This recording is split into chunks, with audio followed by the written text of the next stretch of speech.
avaliação fisioterapêutica, tá? E monitorização na UTI. Nós vamos falar hoje, tá? Então, hoje nós vamos falar desse paciente aí, que está internado dentro da UTI, tá?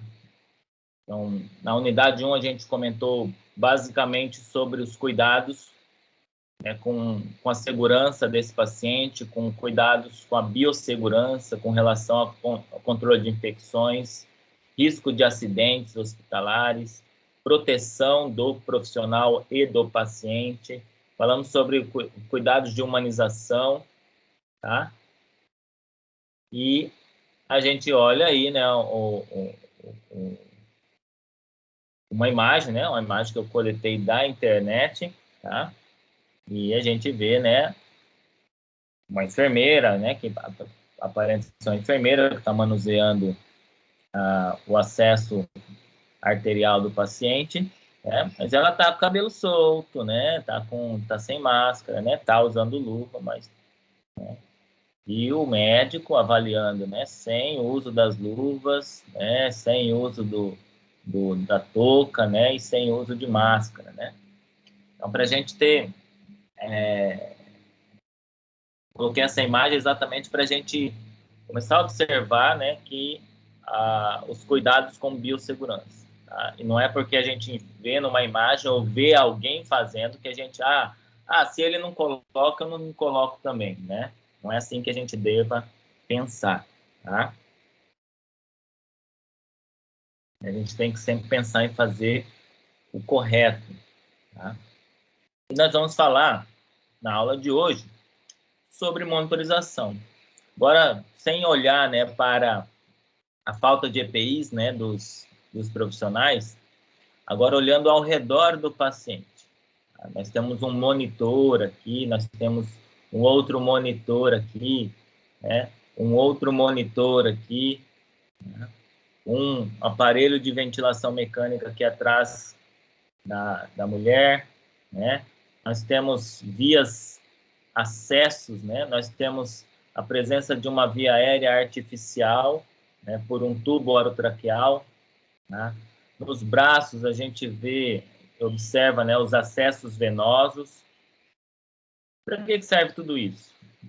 Cada um desses dispositivos tem uma função, tem uma finalidade, tá?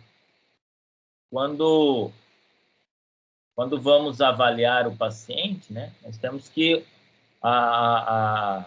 avaliar o paciente como um todo, né?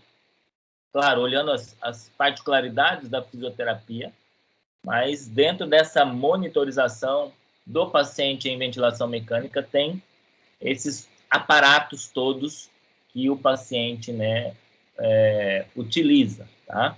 Nós vamos ver alguns deles, tá? Nós vamos ver alguns métodos de avaliação, de observação que o fisioterapeuta deve realizar com relação ao paciente. Esse procedimento que o médico está realizando aqui, né, chamado de ausculta pulmonar, nós também vamos comentar sobre essa ausculta, tá? E outras, né, formas gerais de avaliação, tá? Então, primeira monitorização que vamos acompanhar é esse monitor aqui, tá? Quando a gente olha esse monitor, tem várias linhas, vários gráficos de cores diferentes. Como que é o nome deste aparelho? Ele é chamado de monitor multiparâmetros ou monitor multiparamétrico. Tá? Por quê? Multi, de vários, né? Paramétricos, né? Vários parâmetros. E é um monitor também conhecido como monitor de sinais vitais. E fica mais fácil a gente entender falando, né, que é um monitor de sinais vitais. Que ele avalia o quê? Monitora os sinais vitais. Lembra que na UTI, unidade de tratamento intensivo, o que significa esse intensivo? Esse intensivo significa contínuo. É uma avaliação 24 horas por dia. Esse paciente fica monitorizado 24 horas por dia. Tá? Então, diferente de uma unidade ambulatorial de enfermaria, onde os sinais vitais são coletados, né, em intervalos de tempo e não tem uma monitorização contínua, né? São aferidos, né, os sinais vitais. Na UTI, esses sinais vitais eles ficam sendo aferidos de forma contínua. Tá? Então, nós vamos ter, né, o monitor ligado ao paciente por meio de cabos. Tá? Então, por isso vocês vão ver vários cabos, né, ligados ao paciente, e cada um desses sinais aqui representa um sinal vital. Em verdinho aqui, nós temos, né, a unidade em BPM, que significa batimentos por minuto. Tá? E é uma sigla que fica em inglês, né,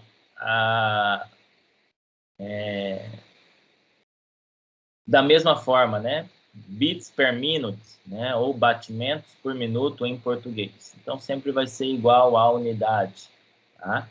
E aqui ele está mostrando, né, que, no caso, esse monitor está apresentando uma frequência cardíaca de 80 batimentos por minuto. Tá? Aqui ao lado nós temos uma variação de 100 a 50, que são os alarmes para a frequência cardíaca. Então, se essa frequência cardíaca passar de 100, o monitor vai alarmar, né, taquicardia, ou seja, aumento da frequência cardíaca. E se essa frequência cair abaixo de 50, ele alarmará bradicardia. Então, são alarmes, né, de controle. Esses traçados são traçados de eletrocardiograma. Nós vamos ter uma aula para avaliar esse traçado. Claro, nós não vamos fazer uma avaliação como um cardiologista faz, mas algumas curvas, algumas ondas que aparecem aí, a gente vai, né, reconhecer.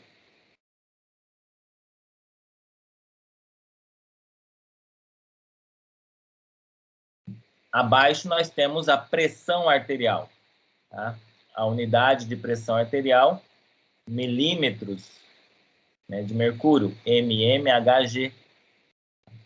Esse número maior é a pressão sistólica e esse número menor é a pressão diastólica. A pressão arterial deste paciente, então, no caso, é 120 por 80.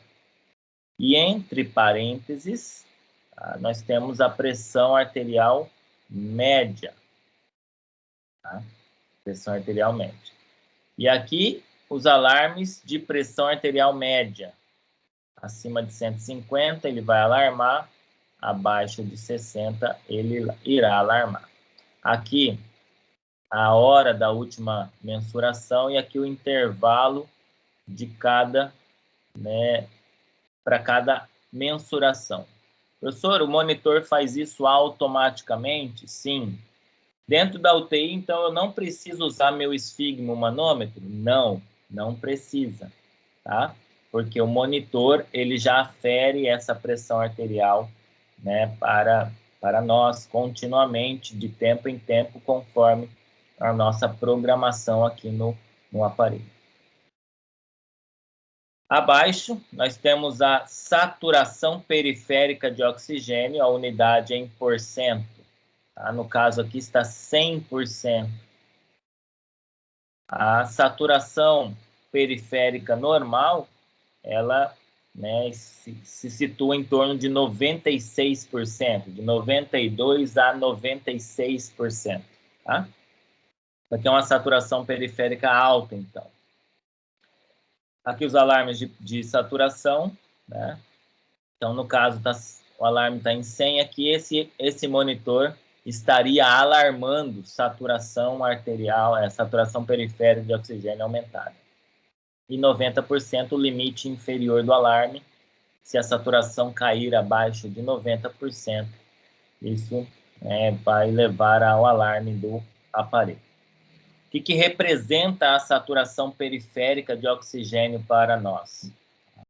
É a quantidade de oxigênio que está presente na periferia do nosso corpo, ligada à hemoglobina, ligada, né, a oxihemoglobina, né, que é o oxigênio ligado à hemoglobina.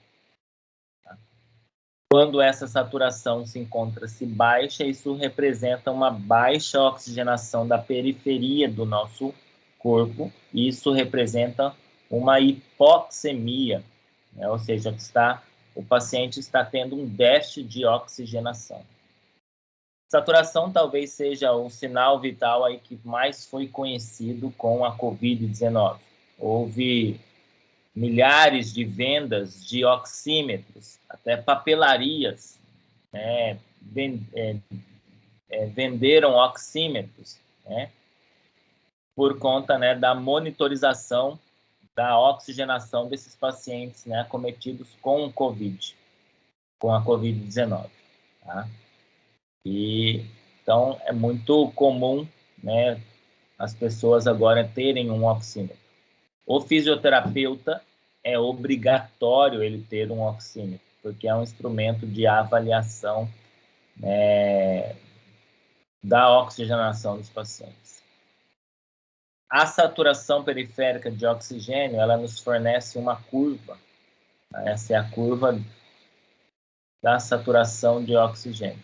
Observe que é uma curva, né, que é homogênea, ou seja, né, e ela é regular. Tá? O intervalo de um pulso para outro é o mesmo. Tá? Isso a gente tem que observar lá no monitor.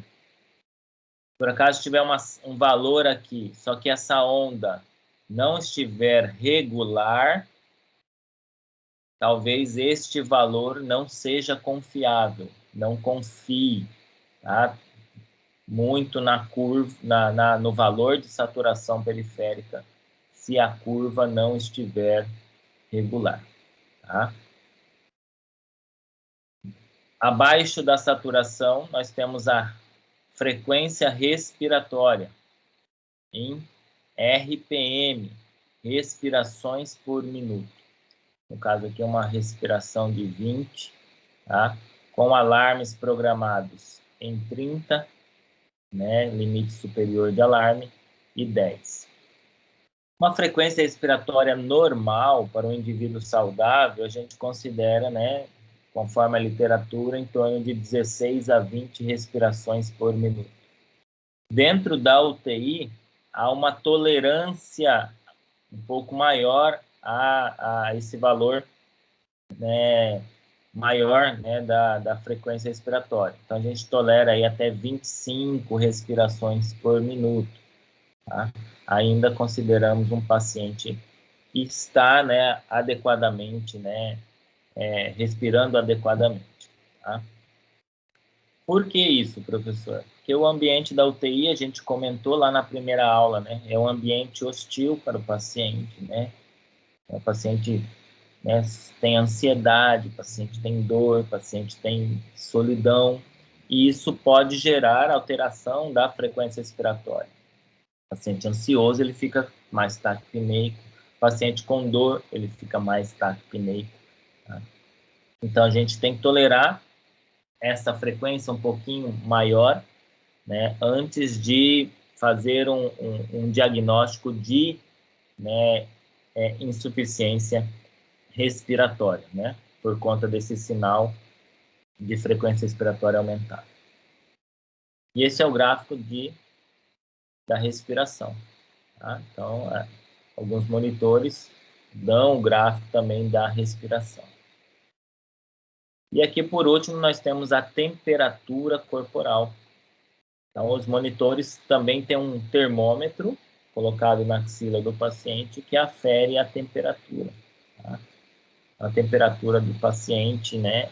Aqui está em torno de 36,7, aqui os valores de alarme, 35 e 37.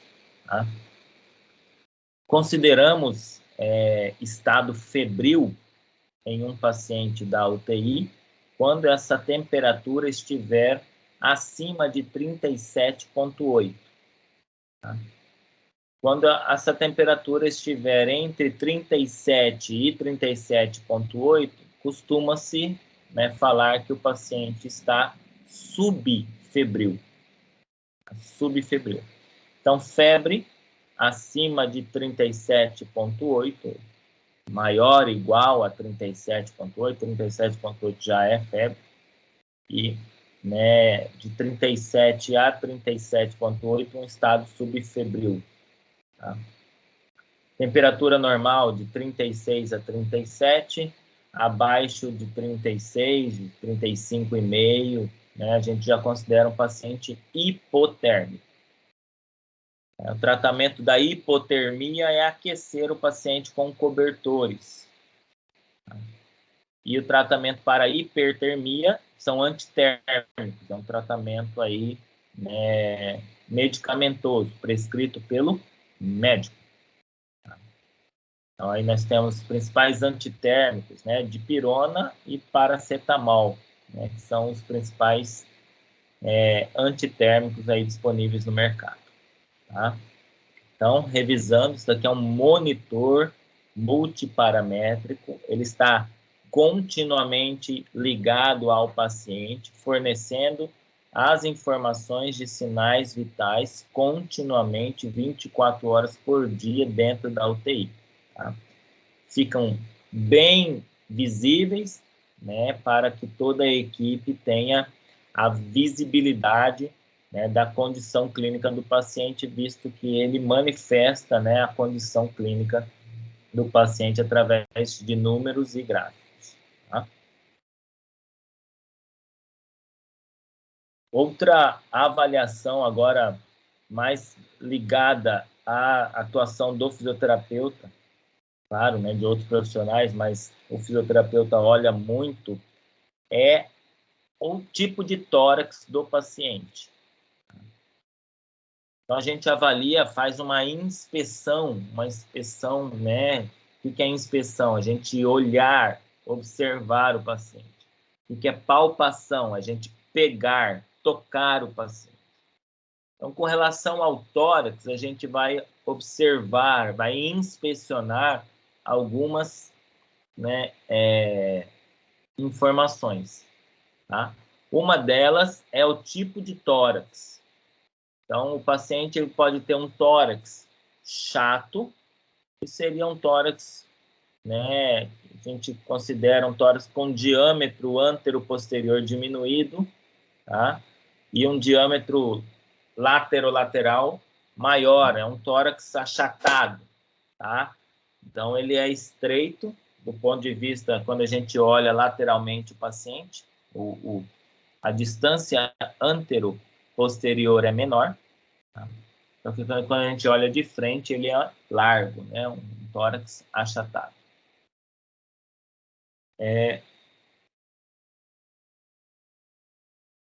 O tórax em tonel, ao contrário, ele tem um aumento do diâmetro antero-posterior, tá? E também tem um aumento do diâmetro lateral. Por isso que é chamado de tonel. O tórax em tonel, ele é muito comum em pacientes com DPOC, pacientes com enfisema pulmonar. Tá? Então, tórax tonel. Então, o fisioterapeuta está ali avaliando um paciente, observa-se um tórax, né, com diâmetros aumentados. Tá? Claro que ele não faz diagnóstico ali na hora, ele vai observar outras informações funcionais, mas ele pode sim, o fisioterapeuta pode sim suspeitar que o paciente seja um enfisematório. Tá? O tórax cifótico, né? Aquele tórax que está associado a uma cifose, que é o aumento da curvatura da cifose torácica, tá? Isso pode também levar a alterações pulmonares, né? Isso geralmente pode ser postural ou pode ser decorrente de algumas patologias, né, reumatológicas, ortopédicas, tá?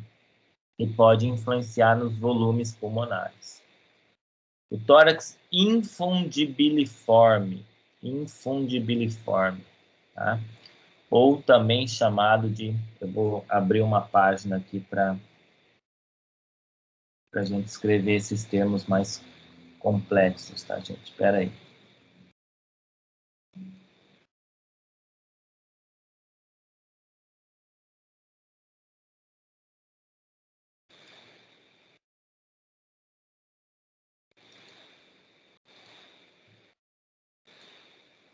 Vamos usar o nosso quadro branco aqui.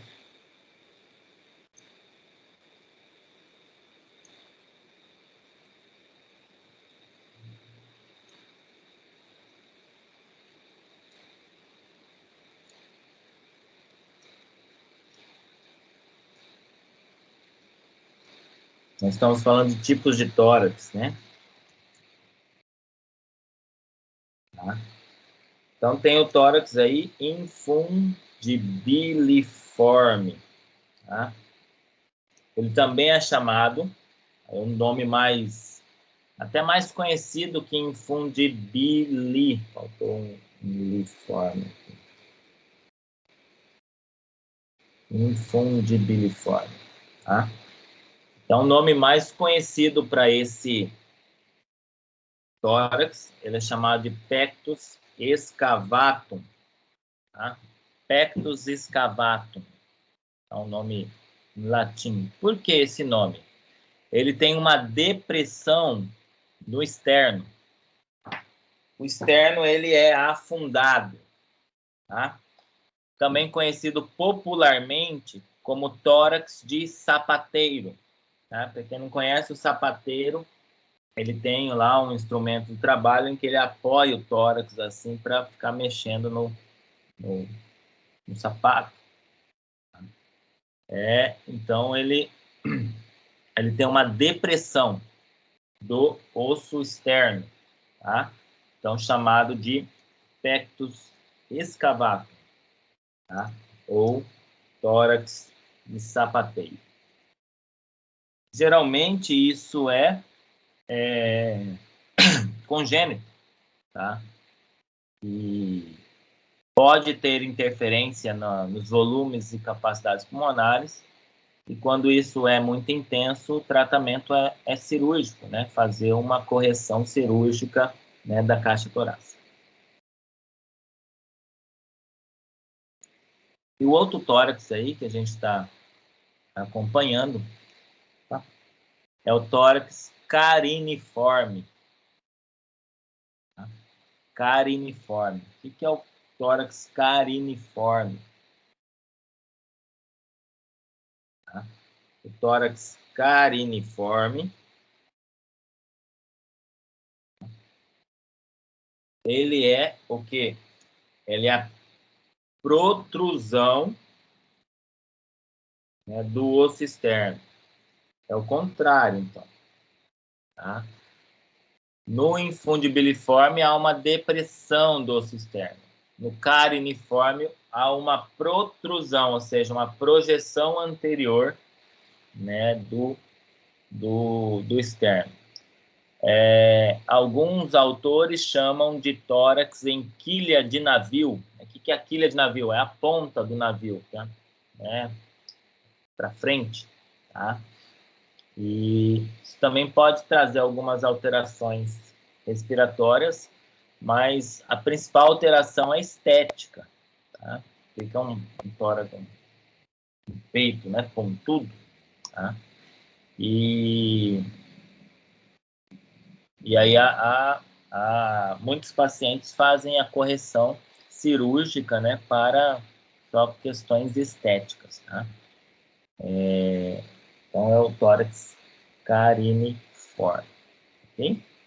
Então, a gente avalia o tipo de tórax, porque o tipo de tórax, ou ele pode estar associado com alguma patologia, como o tórax tonel, né? Ou pode trazer alguma alteração postural, né, que pode trazer implicações para volumes pulmonares. Tá? Então, isso é expansão do tórax, né, expansão pulmonar. Por isso, a avaliação dos tipos de tórax é realizada pelo fisioterapeuta. Outra clínica. Outra ponto de avaliação, agora muito importante, sempre realizado pelo profissional de saúde, não só o fisioterapeuta, é a avaliação do padrão respiratório do paciente. Então, avaliar a forma como ele está respirando. Então, do ponto de vista mais popular, a gente vai falar que ele está cansado. Tá? Do ponto de vista mais técnico, a gente vai falar que ele está dispneico. Então, o que é a dispneia? Dispneia são sinais de esforço respiratório. Tá? Mas cabe ao fisioterapeuta saber distinguir qual o sinal de esforço respiratório. E aí nós temos alguns deles aí descritos nessa imagem. Tá? A dispneia, né, o esforço respiratório, são sinais clínicos de distúrbios respiratórios, metabólicos ou até neurológicos. Paciente que tem uma doença respiratória, paciente que tem alguma alteração metabólica, nós vamos entender isso na aula de gasometria, ou alguma alteração neurológica, visto que o centro respiratório é que controla, né, a nossa respiração. Então, o paciente dentro da UTI, quando apresenta-se com esforço respiratório, ele vai ter alguns desses sinais, como na face, né, sudorese, ou seja, ele está suando muito, né, a gente vê a testa molhada, né, escorrer às vezes suor, tá? Algumas, né, vou colocar aqui, sinais de esforço respiratório. Algumas situações, nós utilizamos um outro termo para descrever a sudorese, que é o termo diaforese. Vocês vão encontrar esse termo em artigos. O que é a diaforese? É uma sudorese excessiva. Tá? Sudorese excessiva. A gente pode utilizar esse termo diaforese. Diaforese é um sinal que muitas vezes mostra para o fisioterapeuta, né, que esse paciente está com dificuldade respiratória, né, e geralmente avaliamos a diaforese no momento que estamos querendo retirar o paciente do suporte ventilatório, que nós chamamos de desmame. Tá? Então, esse paciente ele não pode estar sudoreico e muito menos com diaforese, né? Essa sudorese excessiva. Outro sinal de esforço é o batimento de asa do nariz. Tá? É a contração, né, principalmente do músculo levantador da asa do nariz. Por que a asa do nariz bate? Né? Ela não bate, ela tem uma abertura mais excessiva. Na tentativa do nariz, da narina, captar mais ar do ambiente. Ou seja, é um músculo acessório da respiração, né? E significa que quando ele está ativado, o paciente apresenta sinal de esforço respiratório. Tá? A pessoa está respirando, né? Taquipneica, geralmente, né? E apresenta um movimento da asa do nariz. O paciente pode apresentar com cianótico, né? O que é a cianose? Né? Cianose é a coloração azulada ou arroxeada das extremidades, da ponta do nariz, dos lábios, né? Diante de uma dificuldade respiratória. Então, a cianose muitas vezes está associada à queda da saturação periférica de oxigênio, da SpO2, e representa, então, uma má oxigenação da periferia do nosso corpo, ou seja, não está chegando oxigênio para a periferia do nosso corpo. Então, muitas vezes a cianose a gente observa na ponta dos dedos, tá? Na ponta do nariz, tá? Nos lábios. Quando a cianose é muito intensa, né? a face toda fica, né, arroxeada, azulada, né, mostrando uma falta de oxigenação arterial, né, em toda a periferia do corpo. Tá? A taquipneia, né, que é o aumento do número de respirações por minuto, aumento da frequência respiratória, é um sinal de esforço respiratório. A respiração paradoxal. O que é a respiração paradoxal? Tá? Então, vamos lá. Deixa eu pegar a canetinha. A respiração paradoxal. Tá? Então, aqui, ó. Estão vendo que essa setinha, ela está para cima. Tá? Desenhar aqui, ó. Nós temos o tórax, tá? O músculo diafragma e aqui o abdômen. Tá? Então, aqui, tórax, abdômen e aqui o diafragma, separando a cavidade torácica da cavidade abdominal. Ok? Quando nós inspiramos, o ar entra nos pulmões durante a inspiração. Tá? O que acontece com o diafragma? O diafragma, ele desce. Tá? Quando o diafragma se contrai na inspiração, o diafragma, ele tem um deslocamento, né, caudal, ou um deslocamento inferior. Isso é um movimento normal do diafragma. Tá? Consequentemente, quando o diafragma desce, a pressão abdominal aumenta. Ele empurra, né, o conteúdo abdominal para baixo, a pressão abdominal aumenta. E o que acontece com a parede do abdômen? A parede do abdômen também expande. Tá? Então, se a gente for desenhar aqui um paciente, né, aqui a cabecinha dele, tá? Deitadinho. Tá? Aqui, tórax e aqui abdômen, ok? O diafragma está aqui, ó. Tá? Quando o diafragma se contrai, ele desce, né? O tórax expande e o abdômen também expande. Ou seja, né, há um sinergismo tóraco-abdominal. Tá? Isso é normal. Tá? O que é a respiração paradoxal? A respiração paradoxal, vou separar aqui, a respiração paradoxal é o inverso. Tá? Então,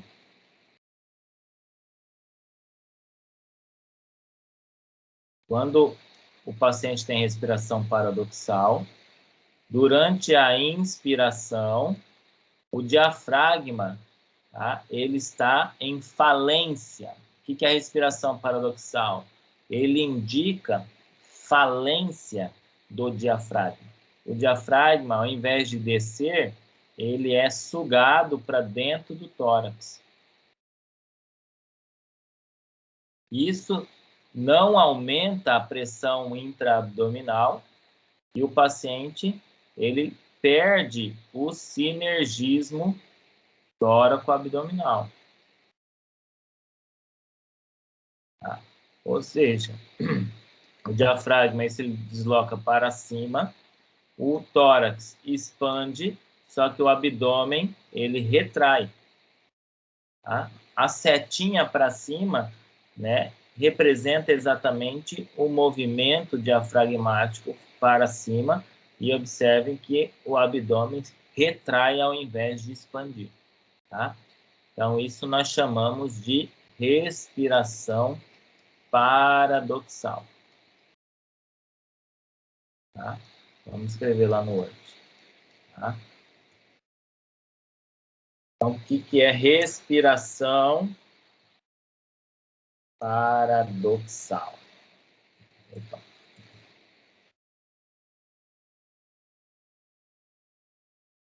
Respiração paradoxal representa a falência do músculo diafragma. O que é a falência? ele não tem capacidade para se contrair, tá? Ocorre uma inversão do movimento do diafragma. Ao invés dele descer, ao invés de caudal,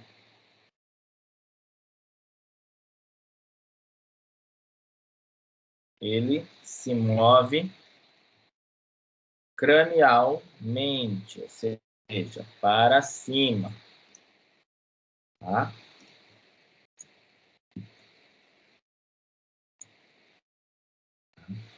Então ocorre, né, essa inversão do movimento diafragmático, ou seja, inversão da cinética diafragmática, como alguns autores descrevem, tá? E é um importante sinal de insuficiência respiratória. Então, essa é a respiração paradoxal, né? Que é um sinal importante quando observado nos pacientes na UTI, né? Indica, né, grave insuficiência respiratória. Tá?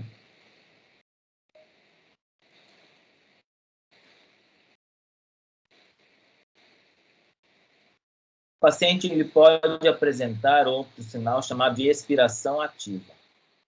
Por quê? Vamos pegar essa imagem normal aqui, tá? O abdômen ele é formado pelos músculos abdominais. Os músculos abdominais, eles são músculos expiratórios. Tá? Numa respiração normal, tá? A inspiração ela ocorre por contração de músculos, mas a expiração ela é passiva, ou seja, não há atividade muscular, né? Durante a respiração, ou seja, os músculos abdominais eles não se contraem em uma respiração normal. Ou seja, quando há expiração ativa, o ativa significa que os músculos abdominais estão se contraindo nessa respiração. Por isso que se torna um sinal de esforço respiratório. Não é uma respiração fisiológica. Tá? Então, repetindo, né? A expiração normal, ela ocorre sem contração dos músculos abdominais. Quando os músculos abdominais se contraem durante uma expiração, nós chamamos esse sinal de expiração ativa. E a expiração ativa é um sinal de esforço respiratório.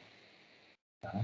Então, se a gente observa o paciente contraindo a musculatura abdominal durante a sua respiração, isso significa que ele está fazendo esforço para respirar. Ou seja, não é um movimento.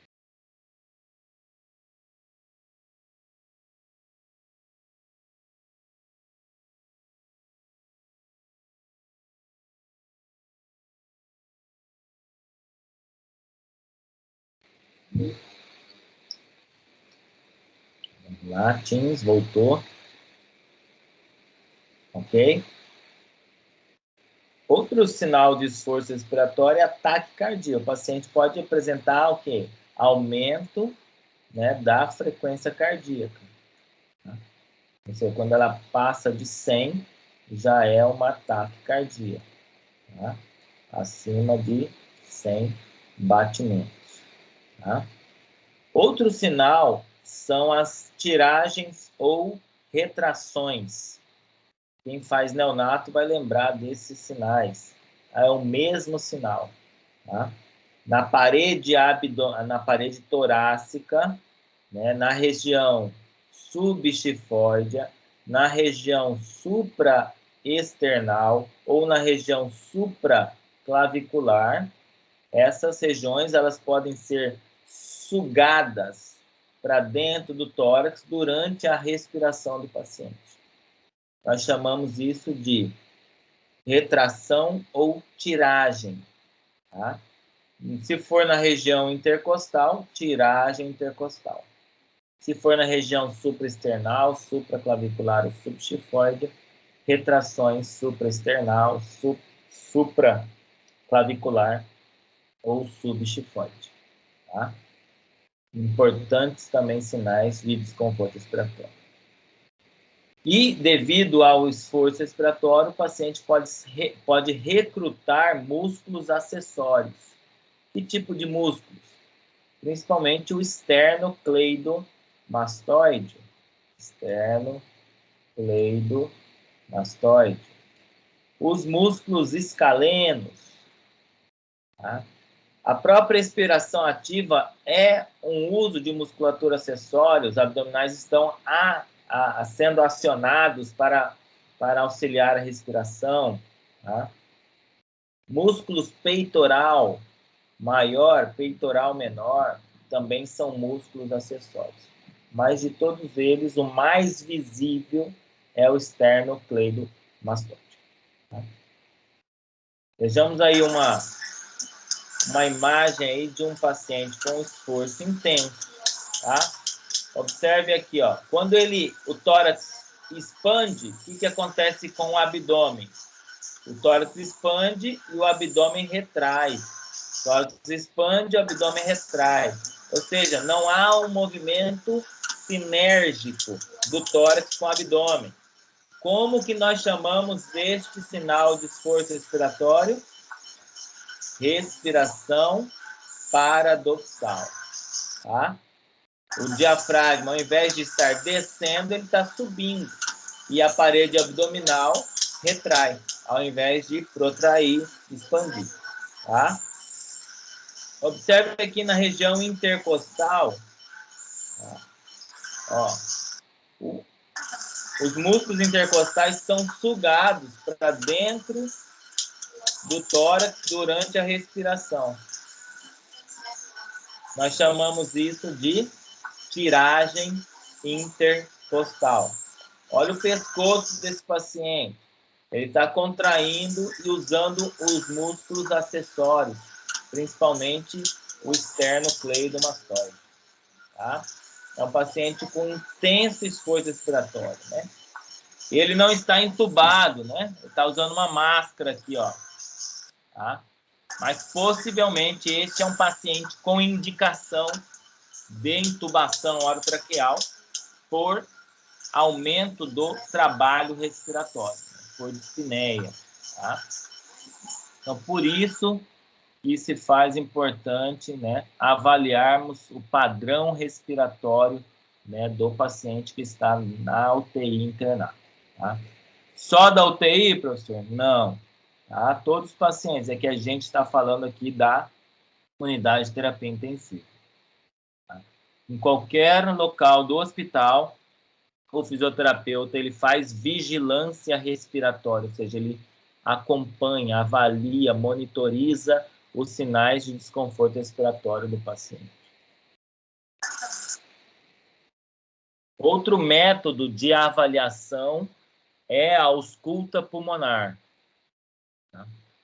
Então, a ausculta pulmonar ela deve ser realizada tanto na região anterior do tórax, quanto na região posterior do tórax. Tá? Respeitando, né, essa sequência de focos da ausculta. Tá? Então, a gente sempre avalia e ausculta de forma comparativa entre os dois lados do tórax. Tá? Observem que a gente não avalia sobre o osso externo, porque ali não tem pulmão, ali tem o quê? Mediastino, tá? A gente não vai escutar ali nada, a não ser que os batimentos cardíacos. A gente vai colocar o esteto na linha hemiclavicular, né? Aqui a clavícula, o esteto vai na metade da clavícula, tá? Primeiro foco, ele é supraclavicular, tá? Esse número 1 aqui, ó, tá vendo? A clavícula está aqui, tá? Então, o número 1, ele a gente ausculta primeiramente, né, supraclavicular. Tá? Depois a gente vem abaixo da clavícula descendo até a linha do mamilo, tá? Onde a gente, né, desloca o estetoscópio, né, para a região lateral, para auscultar a região basal, né, das bases pulmonares e lateral dos pulmões. Tá? O diafragma está aqui. Tá? Então, não há por que auscultar abdômen. Tá? Então, a gente vai até na linha do mamilo. Tá? Até na linha do mamilo com o estetoscópio. Já na região posterior, a gente não ausculta sobre a coluna vertebral e também não ausculta sobre a escápula. Tá? Por quê? São estruturas ósseas que vão interferir na avaliação, né, do som pulmonar. Também, comparativamente, né, pegando lá das regiões mais superiores do dorso, tá? E quando, né, terminar a escápula, ou seja, através da palpação do ângulo inferior da escápula, a gente ausculta também a região basal, lateral, posterior, né, do tórax. Então, essa é a sequência. A imagem ela é quase que autodidática, né? Mostrar como que a gente tem que fazer durante a ausculta. E, professor, o que a gente vai escutar? Tá? Então, vamos lá no nosso resumo. Tá? Sons da ausculta pulmonar.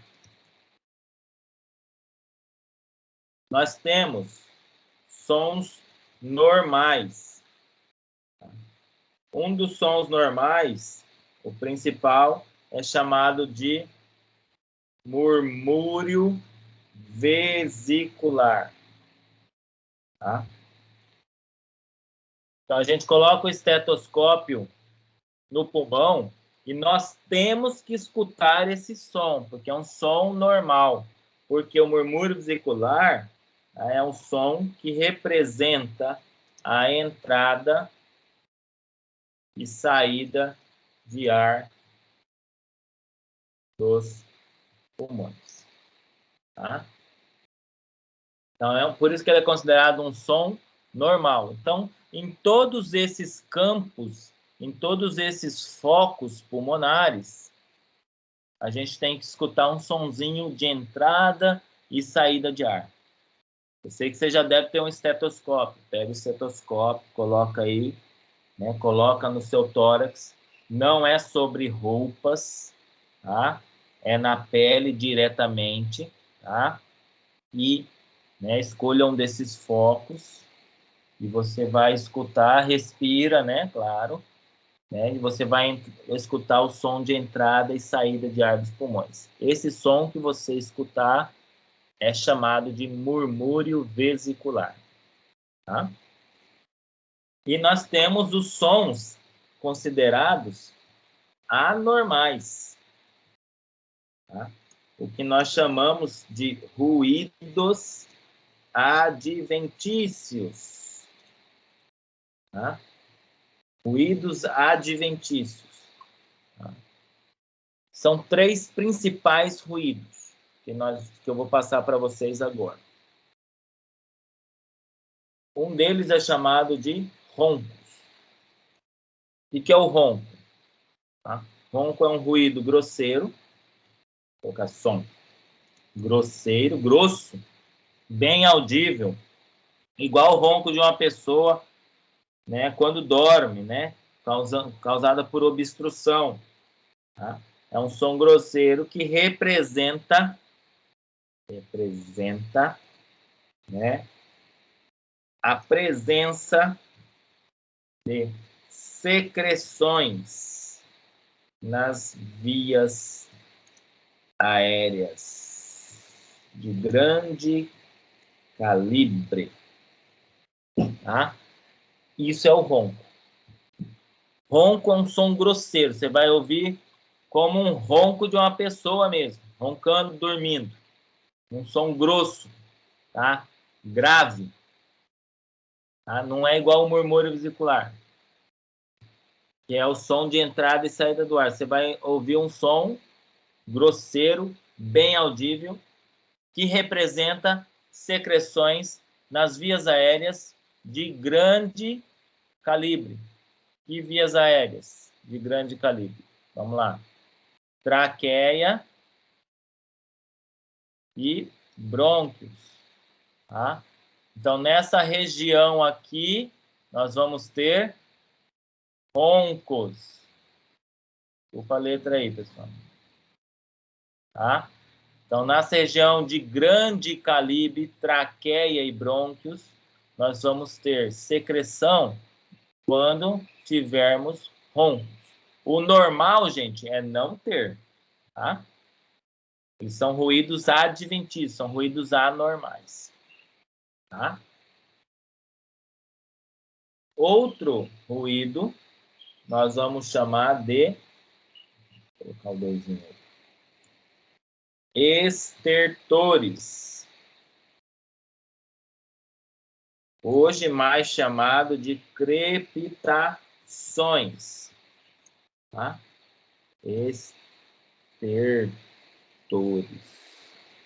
Que são as crepitações.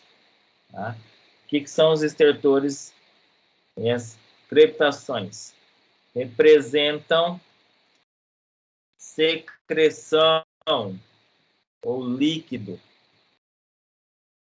nas vias aéreas distais, alveolares. Tá? Então, o que é o estertor, gente? O estertor é quando tem secreção nos alvéolos. Tá? Então, aqui nós vamos ter o que? Os crepitantes, as crepitações. Vou abreviar, tá, gente? Vocês vão entender. Tá? Então, roncos, presença de secreção nas vias aéreas de grande calibre. Crepitações, presença de secreções em vias aéreas de pequeno calibre. Tá? Então, há a diferença. Qual a diferença no som, professor? As crepitações é como se estivesse estourando bolinhas. Né? Como se a gente pegasse uma esponja e apertasse ela quando ela estivesse cheia de líquido. Tá? Ela faz esse barulho de encharcamento. Tá? Então, quando nós temos crepitação, nós vamos ter esse sinal, né, de estourar de bolhas, né, nas regiões pulmonares. E onde que está sendo acometida essa região pulmonar? Né, nas regiões mais distais. Tá? E, por fim, nós temos um terceiro ruído chamado de sibilos. Tá?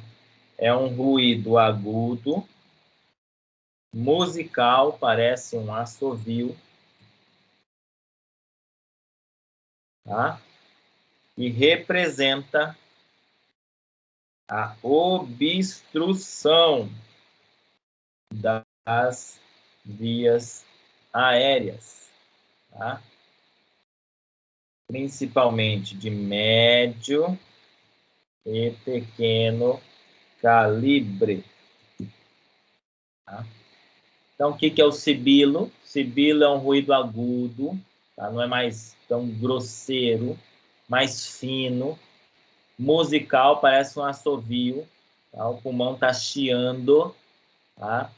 Representa a obstrução das vias aéreas.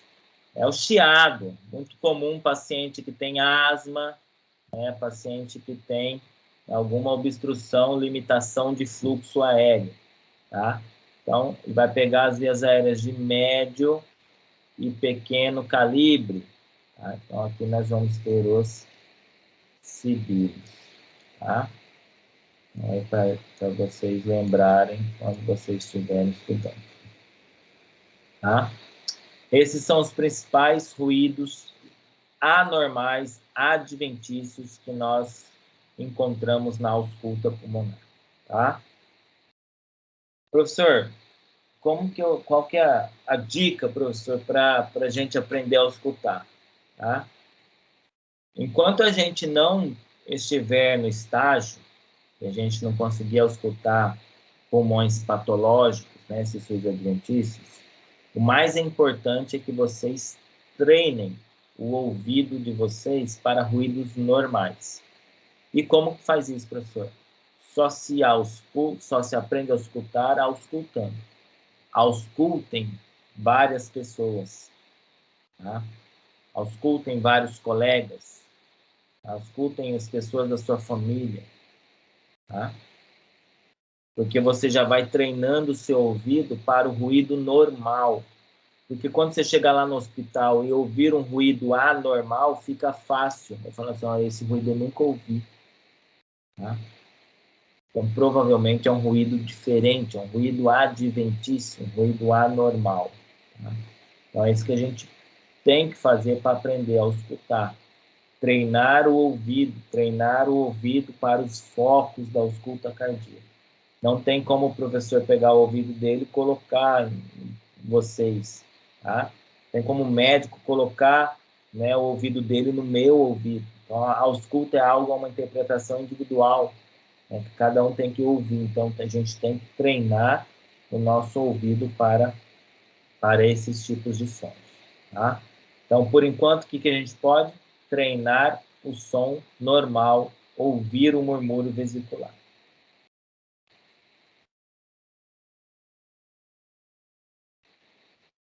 Vamos falar agora do instrumento de avaliação utilizado pelo fisioterapeuta, chamado de manovacometria. O que é a manovacometria? Manovacometria é um instrumento de avaliação que utiliza este equipamento, chamado manovacômetro, ou seja, ele mede a pressão, é um manômetro, ou seja, ele mede a pressão nas vias aéreas durante um esforço respiratório. Tá? Então, observe aqui no manovacômetro, vai ter um maisinho aqui e um menusinho aqui. Tá? Quando nós inspiramos, o ar entra dentro dos pulmões por negativação da pressão intrapleural. Ou seja, a pressão dentro dos pulmões se torna mais negativa que o lado de fora dos pulmões. E nós temos, então, como avaliar a intensidade da força muscular inspiratória. Nós chamamos de PI max. PI max. Pressão inspiratória máxima. Tá? Ela avalia a intensidade da negativação pleural durante o esforço expiratório, ou seja, ele representa o quanto de força os músculos inspiratórios geraram para entrar ar nos pulmões. Por isso que esse ponteiro, quando a gente avaliar a Pmax, ela vai deslocar para o lado negativo. Tá? O paciente coloca esse bucal na boca, conectado ao manovacômetro, tá? E utilizando um clipe nasal para não ter, né, esforço e vazamento, né, de ar pelo nariz, né? Dificultando, então, a mensuração mais correta da força. Tá?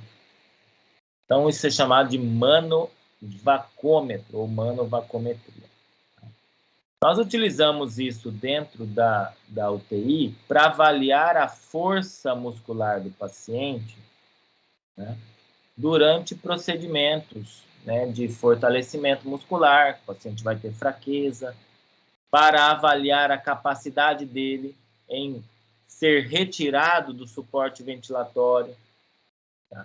Então, há essa aplicabilidade, né, em termos de PI max dentro da UTI. Mas, como a gente viu aqui na imagem, tem um lado positivo. Então, nós temos também como avaliar uma PE max, que é avaliar a força muscular expiratória. Quando a gente expira, gera uma pressão positiva para fora dos pulmões.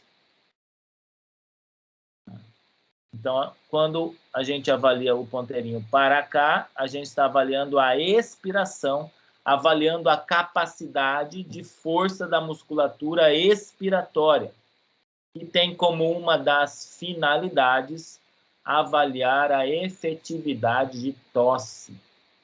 Tá? Porque a musculatura expiratória é a musculatura abdominal, e a musculatura abdominal é a musculatura da tosse. Tá?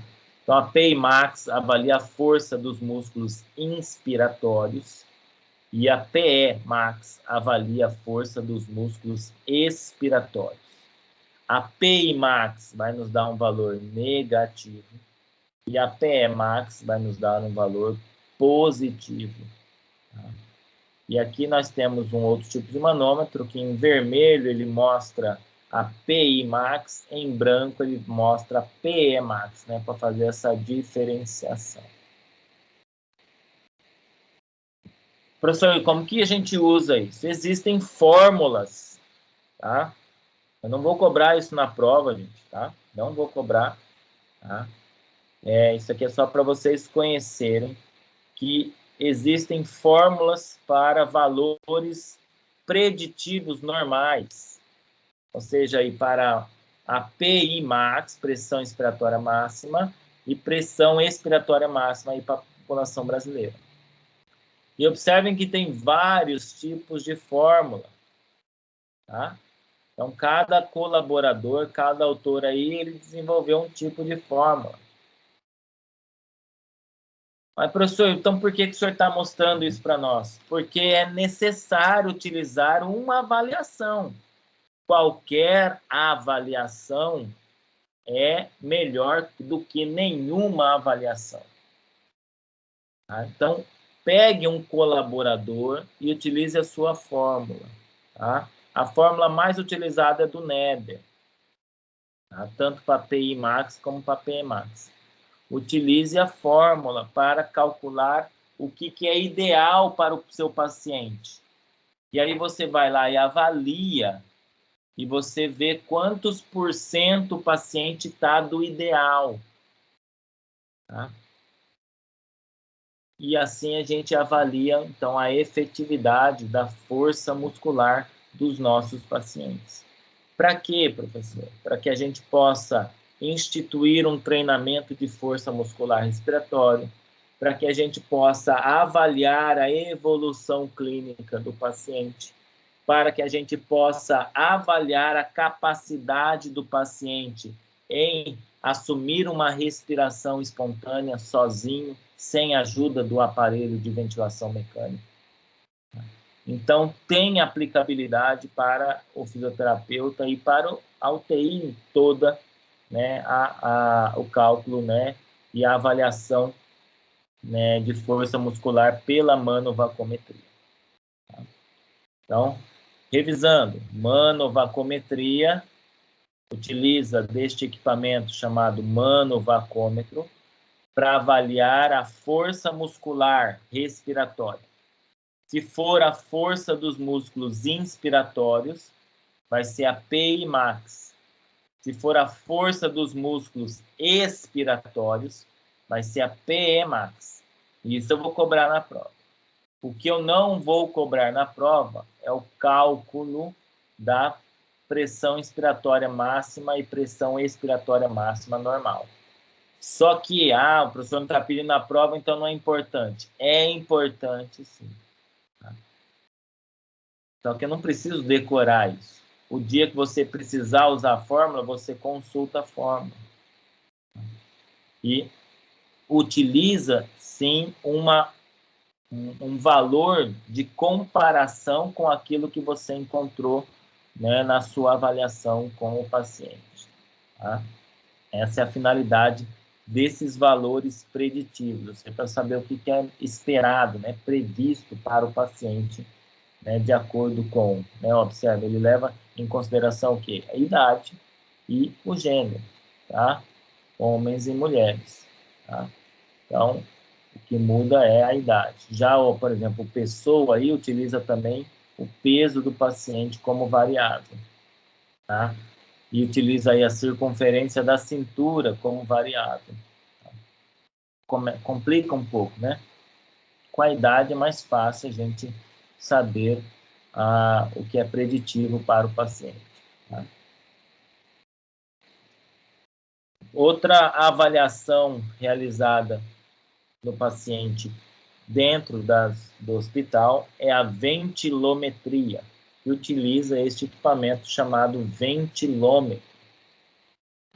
Então, o ventilômetro ele é conectado à via aérea do paciente. E o que a ventilometria vai fornecer para o fisioterapeuta? Vai calcular o volume corrente do paciente, tá? Vou escrever, tá? O volume corrente, quanto que é o volume minuto,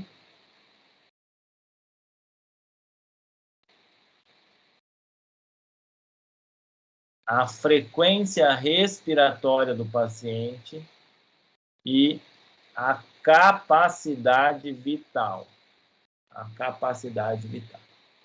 Como que ele faz isso, professor? Conectado à veia aérea do paciente, o paciente vai respirar. A cada movimento do ponteiro é uma frequência, é um ciclo respiratório. Se nós contarmos quantas vezes o ponteiro se mexeu por minuto, nós vamos ter a frequência respiratória. Tá? Observe que tem um círculo menor e um círculo maior. O círculo menor é ml, o círculo maior é litros. Então, cada vez que o círculo menor completa uma volta, isso dá 1 litro. Então, o ponteiro maior vai deslocar um risquinho desse aqui. Tá? A quantidade de ar que entra em um ciclo, uma respiração, a gente vai ter o volume corrente. Se nós somarmos todas, né, nós pegarmos o número de vezes que o paciente respira por minuto e multiplicarmos pela quantidade de ar que entra a cada respiração, que é o volume corrente, nós vamos ter, né, o volume minuto. Então, tem como a gente pegar e calcular o volume minuto, que é exatamente a quantidade que vai estar identificada nesse ponteiro maior aqui, que é o volume de ar, né, que entrou nos pulmões em 1 minuto. Tá? Volume corrente é o volume de ar que entrou nos pulmões em uma respiração. Tá? E a capacidade vital. Se eu pedir para o paciente fazer uma inspiração profunda, ou seja, né, colocando o máximo de ar dentro dos pulmões dele, eu vou conseguir o valor aqui, porque esse ponteiro ele vai mexer, ele vai girar, né? Cada vez que ele gira um círculo completo, o pequeno vai girar um risquinho do grande. E aí eu vou ter, né, o valor de capacidade vital, né, que é a soma do volume de ar, né, capaz de entrar nos pulmões, né, em uma inspiração profunda, tá? E isso tem algumas finalidades, para saber se o paciente tem bons volumes e capacidades pulmonares.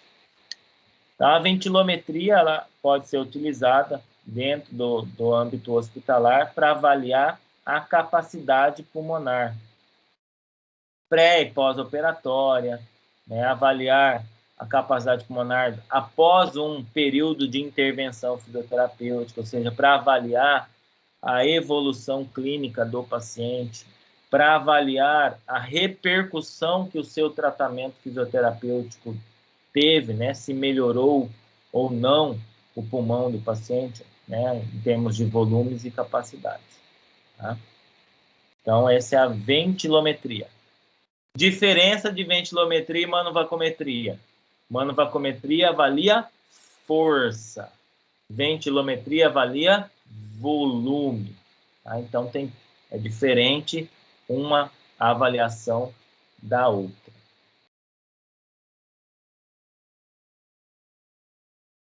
Outras mensurações que o paciente pode ser submetido na UTI é o que nós já falamos, a oximetria de pulso, né, que vai nos dar o valor de saturação periférica de oxigênio.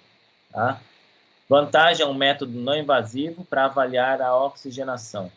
Tá? Então, um oxímetro portátil como esse, que, como eu disse, hoje é vendido em todos os lugares, né, com preços bem mais acessíveis que antigamente, permite a gente avaliar a saturação.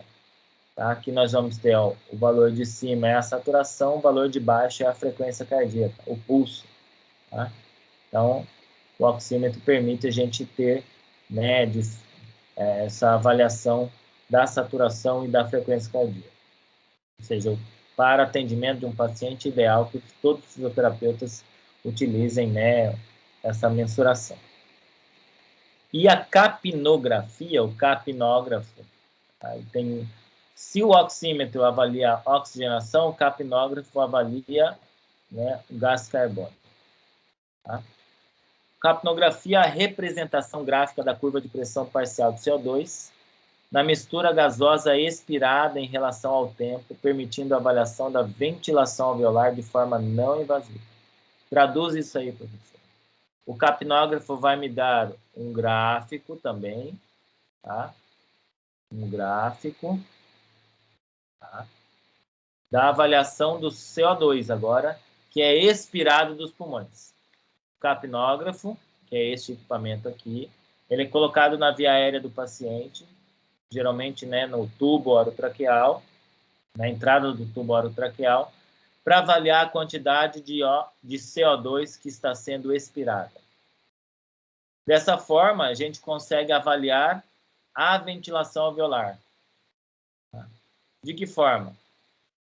Se os pulmões estão ventilando mal, o que acontece com o CO2? Ele é retido. Ou seja, aumenta o CO2.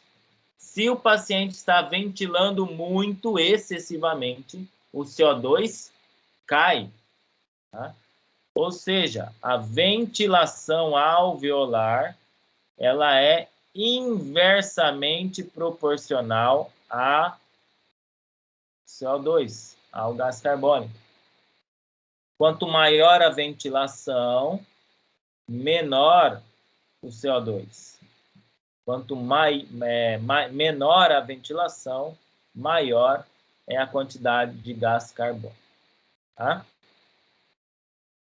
Então, a PCO2, que a gente avalia na gasometria, a gente vai ver, tá?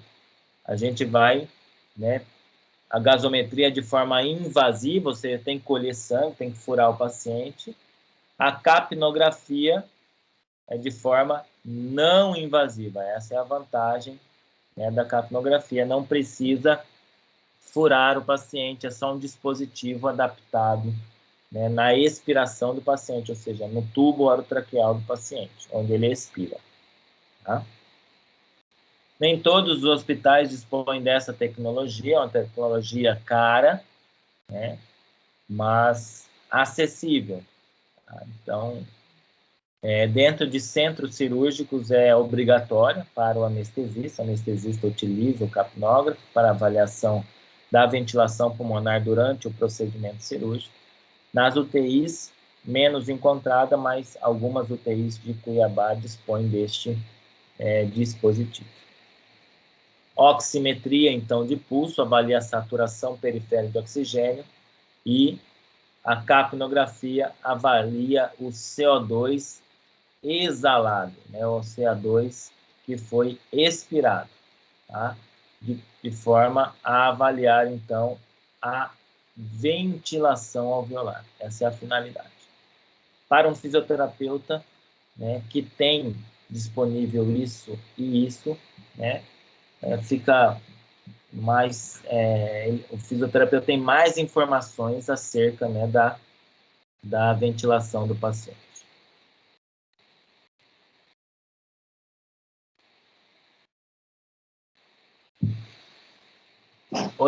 Outro dispositivo de avaliação que pode ser encontrado dentro da UTI é a PVC, a pressão venosa central. Dentro da UTI, pacientes vão estar utilizando dispositivos para infusão de medicamentos, né, e um deles é uma punção em veia subclávia. Aqui a veia cava superior. Essa é a veia subclávia. Tá? Essa é a veia jugular. Então, o médico ele punciona a veia subclávia e coloca esse dispositivo. Esse dispositivo ele é posicionado no interior da veia cava. Tá? Através da veia cava, todo o sangue que retorna ao coração passa pela veia cava. Ou seja, através da veia cava, ocorre o retorno de toda a quantidade, todo o volume de sangue de volta ao coração. E nós chamamos esse retorno de sangue de retorno venoso. Né? Utilizamos a sigla RV para avaliar isso. A PVC é um dispositivo que, né, o enfermeiro ou técnico de enfermagem, né, ele posiciona uma coluna, uma régua em centímetros, tá? Onde o zero dessa régua está nivelado com a altura do coração. Então, através dessa régua, ele consegue mensurar a pressão de sangue que retorna ao coração, ou seja, o retorno venoso. Esse retorno venoso ele pode estar aumentado, ou seja, o volume de sangue que está retornando ao coração está muito alto. Tá? Isso geralmente vai associar com uma PVC aumentada. Esse paciente ele pode estar desidratado, ou seja, o retorno venoso vai estar diminuído, porque ele tem pouco volume de sangue, está desidratado. Tá? Consequentemente, a PVC vai estar diminuída. Ou seja, a PVC, a pressão venosa central, vai auxiliar o médico a saber se o paciente está muito hidratado, nós chamamos de hipervolêmico, de volemia, né? Volemia, volume de sangue. Hipervolemia, aumento do volume de sangue. A PVC vai estar aumentada. Se ele der mais líquido para o paciente, esse paciente vai começar a ter muito edema. Agora, se a PVC está diminuída, isso pode representar um paciente desidratado. Ou seja, isso pode mostrar para o médico a necessidade de hidratar o paciente, ou seja, ele vai correr soro, né? Vai administrar soro no paciente para hidratar esse paciente.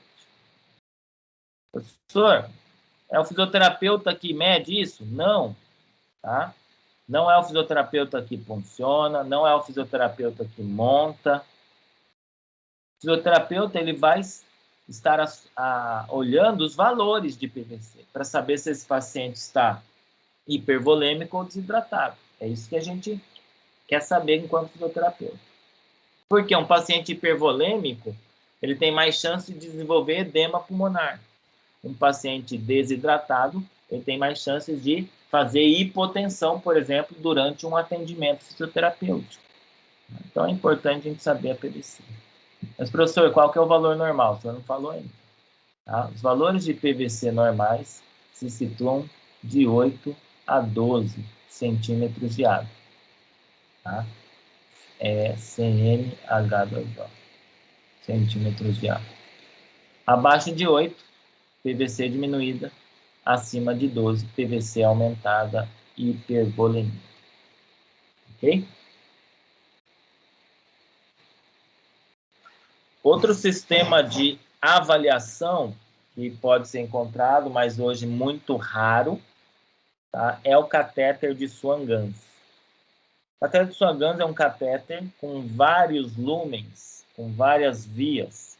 É um catéter único colocado, né, também por uma veia subclávia, só que ele vai mais internamente. A sua ponta, né, vai até a abertura da artéria pulmonar, ou seja, ele entra na subclávia, né, passa pela veia cava, entra no átrio direito, passa para o ventrículo direito e vai ser posicionado dentro da artéria pulmonar. Tem um balãozinho na ponta do catéter de Swan-Ganz. Ele pode ser insuflado ou desinsuflado. Tá? E ele possui várias funções. Tem uma via para o balão, para a gente poder encher e insuflar isso aqui, é o médico que faz isso. Uma via para medicação, outra via distal para infusão também de medicação, tá? Uma via termistor. O termistor é uma via para avaliação da temperatura nessa região. Tá? E a grande finalidade, né, do catéter de Swan-Ganz é medir a pressão na artéria pulmonar. Chamamos de PAP, pressão na artéria pulmonar. Ele consegue medir, tá vendo aqui, ó, o catéter dentro da artéria pulmonar, ele consegue medir a pressão dentro da artéria pulmonar. Tá? E a artéria pulmonar é um sistema de baixa pressão. Se essa pressão na artéria pulmonar estiver muito alta, significa que esse paciente pode estar apresentando hipertensão pulmonar, ou esse paciente pode, né, ter risco de edema pulmonar, porque com a pressão aumentada dentro da artéria pulmonar, a chance de extravasamento de líquido para os pulmões é maior. Tá? Maior pressão na artéria pulmonar, maior vai ser pressão hidrostática. Quanto maior a pressão hidrostática, né, pulmonar, maior vai ser o extravasamento de líquido para dentro dos pulmões. O catéter de Swan-Ganz não é algo rotineiro, tá? Há muito tempo eu não vejo isso em Cuiabá. E o seu uso foi descartado ou deixado de lado, ou seja, o seu desuso, melhor dizer assim, né? O seu desuso, né, foi incentivado devido ao aumento da mortalidade com pacientes que utilizavam essa monitorização. Ou seja, pacientes que estavam utilizando o catéter de Swan-Ganz apresentavam uma mortalidade maior. Tá? Então, eles, né, não usam tanto esse catéter de Swan-Ganz. Tá? Então, aqui está lá no livro didático, então, né, para não ter dúvidas, né, o professor trouxe aí para explicar para vocês o que é. Quanto à avaliação, também precisamos, né, então, vejam aí, né, a gente, desde o começo da aula, a gente falou de avaliação de sinais vitais, avaliação respiratória, falamos de avaliação cardiovascular, e é importante a gente falar agora de avaliação neurológica. Tá? Então, já ouviram falar dessa escala de Coma de Glasgow? É uma escala para avaliar nível de consciência. É uma escala mundial, ou seja, a escala de Glasgow vocês podem encontrar em diversos artigos de diversas línguas, porque é uma escala mundial, padrão, para avaliar nível de consciência. Então, lembrando, a escala de Glasgow utiliza a avaliação de 3 movimentos: abertura ocular, tá? Resposta verbal, resposta motora. Não movimentos, né, mas três respostas clínicas do paciente. Tá? Quanto melhor a resposta, maior a pontuação. A abertura ocular varia de 1 a 4, não existe resposta 0. Tá? Resposta verbal de 1 a 5, resposta motora de 1 a 6. Tá? Diante de cada resposta do paciente, ele vai receber uma pontuação. Ao final, soma-se o resultado dos 3 itens. Então, nós podemos ter uma escala de Glasgow que varia de 3 a 15. 3 é a mínima, né? 1 ponto para cada item, seria 3. Ou a máxima, né? 4 com 5, 9, 9 com 6, 15. Ou seja, não existe Glasgow 2, não existe Glasgow 16, não existe Glasgow 17, tá? Não existe Glasgow 0, tá? Existe Glasgow de 3 a 15. Uma dessas avaliações inclui a avaliação motora. Então, a gente vê 2 respostas motoras anormais aqui, nessa imagem. A figura 1A mostra a postura de decorticação, ou seja, o paciente, quando recebe um estímulo doloroso, ele responde com flexão dos membros superiores, isso é chamado de decorticação, tá? Postura em flexão patológica. Ou mais grave, uma postura em extensão patológica, chamada de descerebração, tá? Onde o paciente responde com extensão de membros superiores com rotação interna de ombro. Tá? É um sinal de lesão cerebral grave, tá? A postura decorticativa ou descerebrativa. Tá? São sinais de lesão cerebral grave, sendo a descerebração mais grave que a decorticação. Tá? Vocês vão ter oportunidade bastante de aplicar isso, né, no estágio hospitalar. E quando o paciente está sedado, utilizando medicações sedativas, existe a escala de Ramsay. Não é a escala mais utilizada para avaliação de nível de sedação. Hoje a gente usa uma escala chamada de RASS. Tá? Richmond Agitation Sedation Scale. Tá? Escala de sedação e agitação de Richmond. A gente abrevia e chama ela de RASS. Tá? Ela, ao contrário da escala de Ramsay, ela tem uma variação de mais 4 até menos 5, ou seja, tem 9 apresentações, ou seja, ela é muito mais completa que a escala de Ramsay, que apresenta só 6 graus.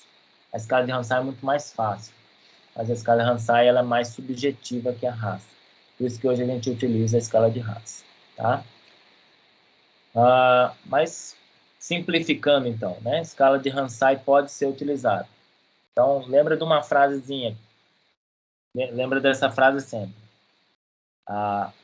Qualquer avaliação é melhor que nenhuma avaliação.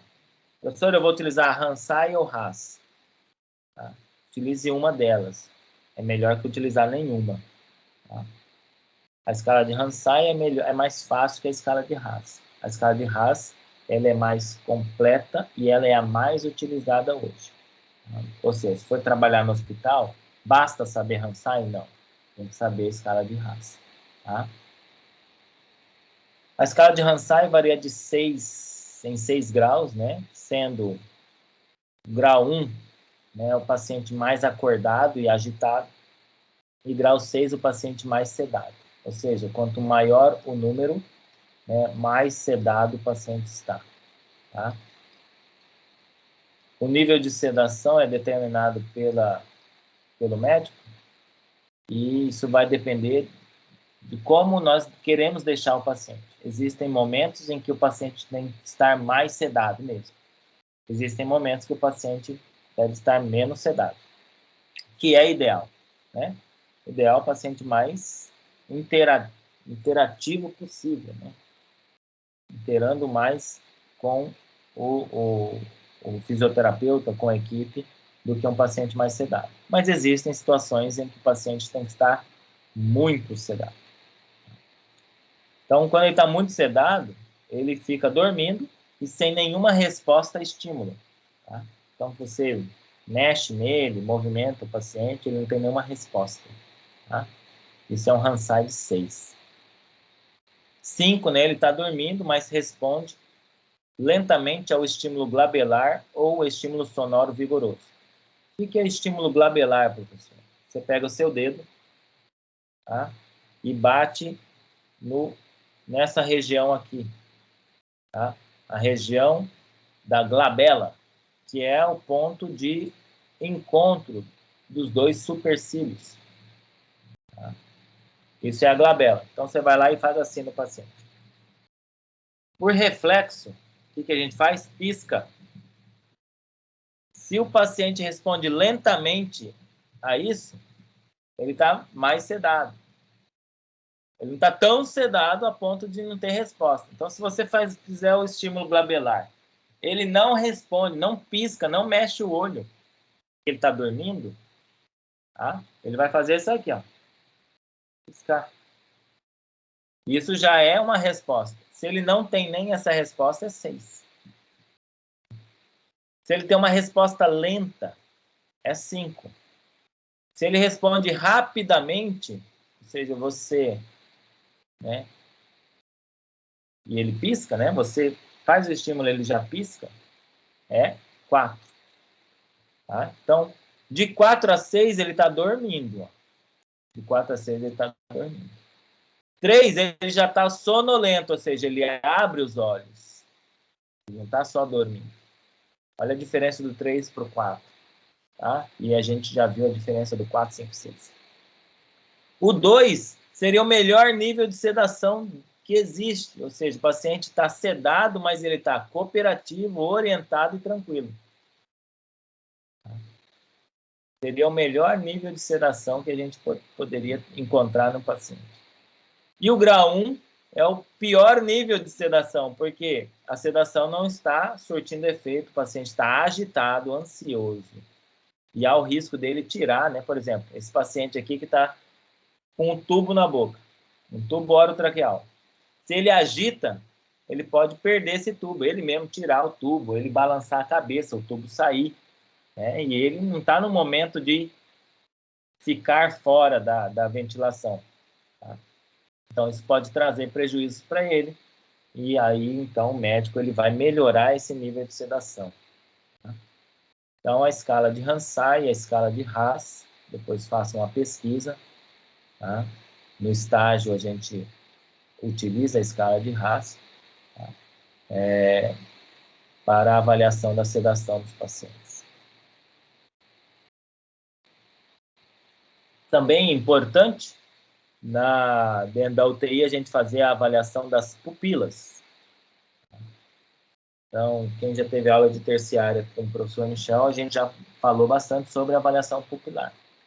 As pupilas normais, elas são isocóricas, ou seja, de mesmo tamanho, e quando estimuladas com luz, pode ser a lanterna do seu celular, elas se contraem, ou seja, elas são fotorreagentes.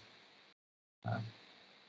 As pupilas podem estar de mesmo tamanho, tá? Porém com diâmetro reduzido, ou seja, elas estão mióticas. Porém, quando estimuladas com luz, elas também se contraem. Tá? As pupilas podem estar de tamanhos diferentes.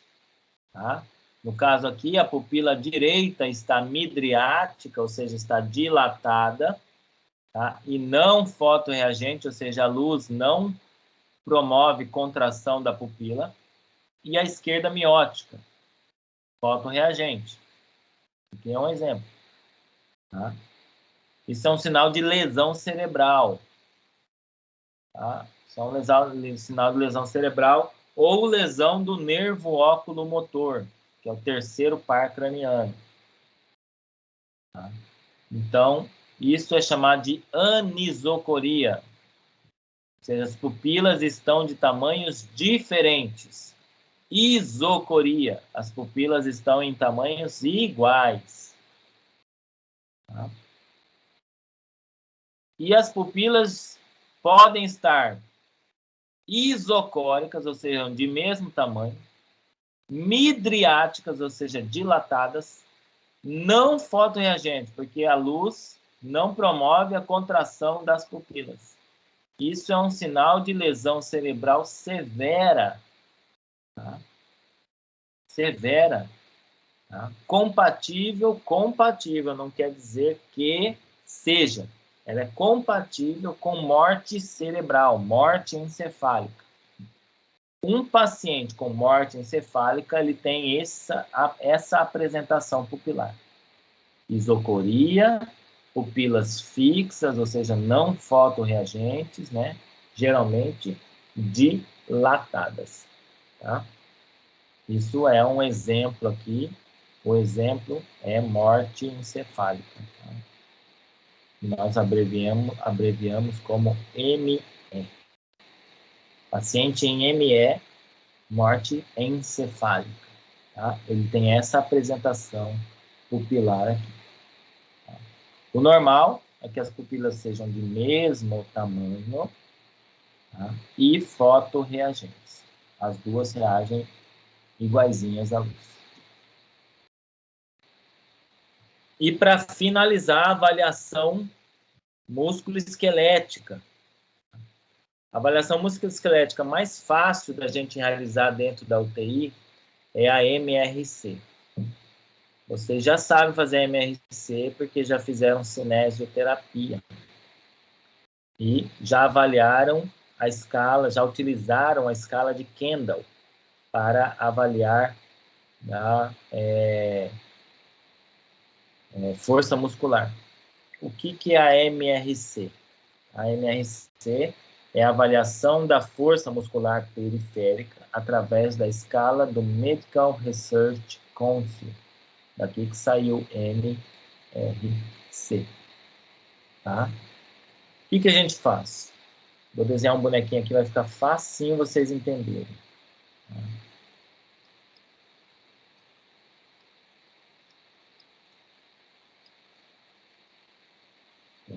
Ficou feio. Vou apagar.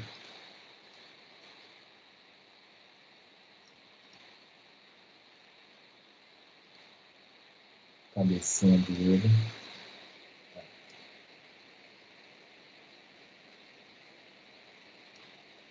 No teu joelhinho.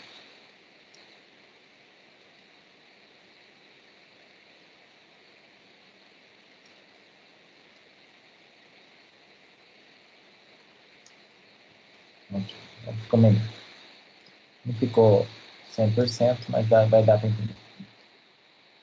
Nós vamos avaliar a força muscular, né, em 3 articulações do membro superior, ombro, cotovelo e punho, e nas 3 articulações do membro inferior, quadril, joelho e tornozelo. Que movimentos nós vamos avaliar? Movimentos antigravitacionais. Tá? Quais são os movimentos avaliados? Em membro superior, abdução do ombro, tá? Flexão do cotovelo e extensão do punho, ou seja, movimentos antigravitacionais. Abdução, flexão e extensão do punho. E em membro inferior, flexão do quadril, extensão do joelho e dorsiflexão do tornozelo. Esses são os movimentos avaliados. Nós vamos avaliar do lado direito e do lado esquerdo do corpo. Por que eu falo que vocês já fizeram isso? Então, vocês vão utilizar a escala de Kendall, de 0 a 5, para avaliação de força muscular. Tá? Então, nós temos 6 movimentos de cada lado do corpo, com pontuação máxima de até 5. Lembrando, né? 0, nenhuma contração visível. 1, contração visível sem movimento. 2, contração ativa, né, com eliminação da gravidade. 2, né? 3, movimento ativo vencendo a gravidade. 4, movimento ativo contra a gravidade, uma resistência. E 5, força normal, resistência máxima, no caso. Tá? Então, ó, se cada um desses movimentos apresentar uma resposta normal, então vamos lá. 5 para o ombro aqui, 5 para o cotovelo aqui, 5 para o punho aqui. 5 para o ombro aqui, 5 para o cotovelo, 5 para o punho. 5 para o quadril aqui, 5 para o joelho aqui, 5 para o tornozelo aqui. 5 para o quadril direito, 5 para o joelho direito e 5 para o tornozelo esquerdo. Tá? Então, nós temos aqui 5, 10, 15, 20, 25, 30. 30 para membro superior, 5, 10, 15, 20, 25, 30 para membro superior. Ou seja, o MRC máximo é de quanto? Normal, 60. MRC de 60 é o que nós queremos encontrar em todos os nossos pacientes. Tá?